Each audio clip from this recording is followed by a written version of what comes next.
umunyamidelikazi Naomi Campbell yatangaje yuko yakiriye mu buzima bwe umwana we wa kabiri ku myaka 53.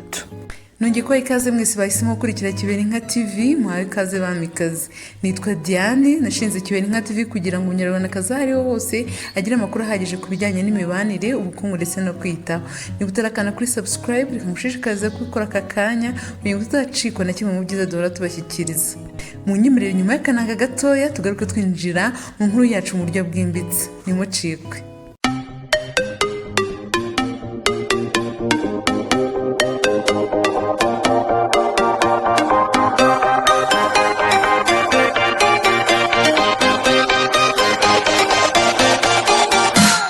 Ibi yabinyujije ku rukuta rwe rwa Instagram kuri uyu wa kane, aho yavuze yuko yakiriye umwana we wa kabiri w'umuhungu nyuma y'imyaka igera kuri 2 yakiriye umwana w'umukobwa. Yaranditse ati, "My little darling, know that you are cherished beyond measure and surrounded by love from the moment you graced us with your presence." Ibi bishatse kuvuga ngo mukundwa mutoya, menya yuko utaweho birenze igipimo kandi ugoswe n'urukundo kuva igihe watugiriye ubuntu bwo kubana nawe. Uri impano y'ukuri ituruka ku Mana.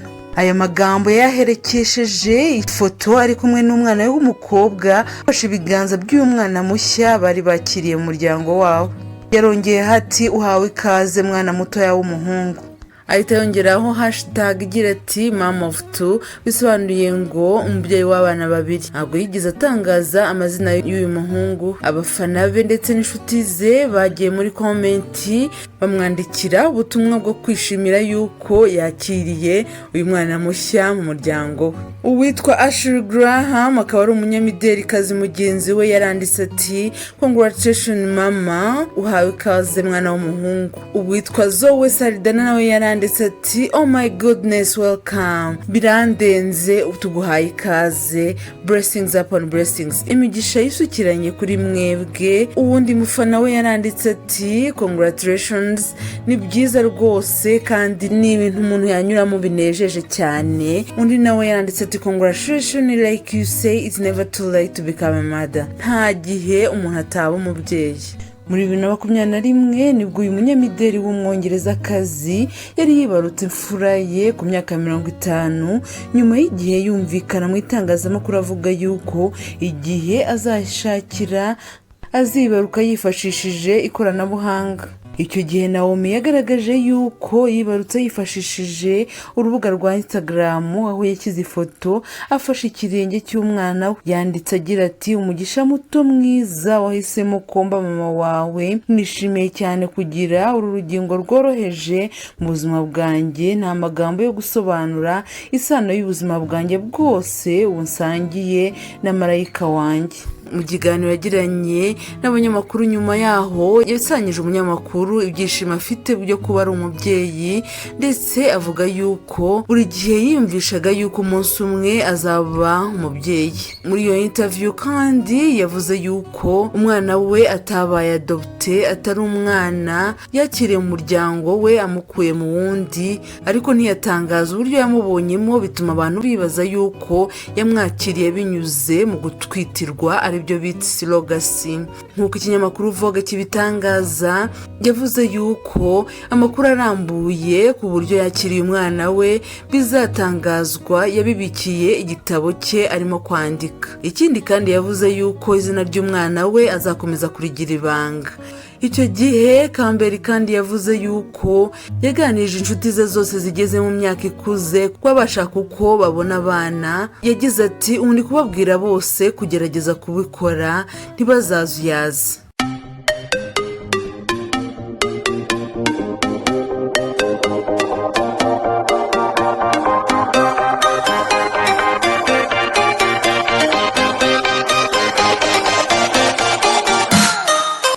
John Legend n'umugore we bibarutse umwana wa 4 batwitiwe n'undi mugore. Umuhanzi w'icyamamare John Legend n'umugore we Chris Teigen batangaje yuko bari mu byishimo byinshi nyuma yo kwibaruka umwana wa 4 batwitiwe n'undi mugore. nyuma y'amezi 5 gusa umuhanzi John Legend n'umugore we w'umunyamideli Chris Teigen bibarutse umwana wa gatatu w'umukobwa bise ST. Kuri ubu bongeye gutangaza yuko umuryango wabo wongeye kwaguka nyuma yo kwibaruka umwana w'umuhungu wa 4 batwitiwe n'undi mugore. Mu butumwa burebure Chris Teigen uzwi cyane mu kiganiro Lip Sync Battle kuri MTV yatangaje yuko we na John Legend bamaze kubona undi mwana w'umuhungu. Ibi yabinyujije ku rukuta rwe rwa Instagram aho yasangije bamukurikira inzira itoroshye yanyuzemo kugira ngo uyu mwana avuke. Chris Teigen yahishuye yuko kuva kera yifuzaga kubyara abana 4.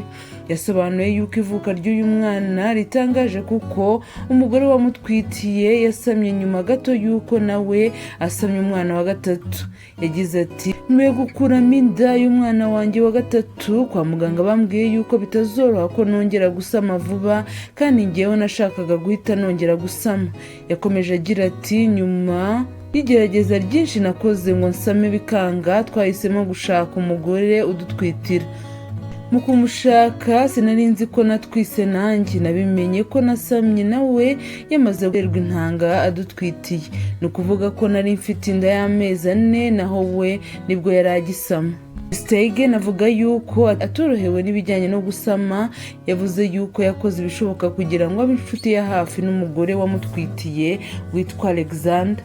Yanayishuye kandi yuko ubwo umwana wabo wa 4 yavukaga we na John Legend biyemeje kumwita Wyren Alexander Stephens mu rwego rwo gushimira uyu mugore wabatwitiye. John Legend na Chris Teigen biyongereye mu mubare munini w'ibyamamare bimaze kubyara byaratwitiwe n'abandi bagore. Uyu muryango wari usanzwe ufite abana 3 hiyongereyeho Wyren Alexander wavutse nyuma y'amezi 5 bibarutse umukobwa wa gatatu.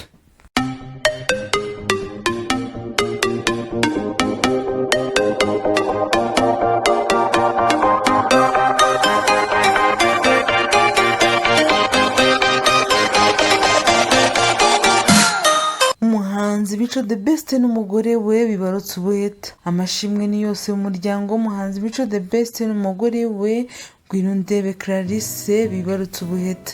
Mico The Best n'umugore we bibarutse mu ijoro ryo kuwa 28 rishyira ku ya 29 Kamena 2023 nk'uko uyu muhanzi yabyemereye ikinyamakuru Igihe mu kiganiro kigufi bagiranye.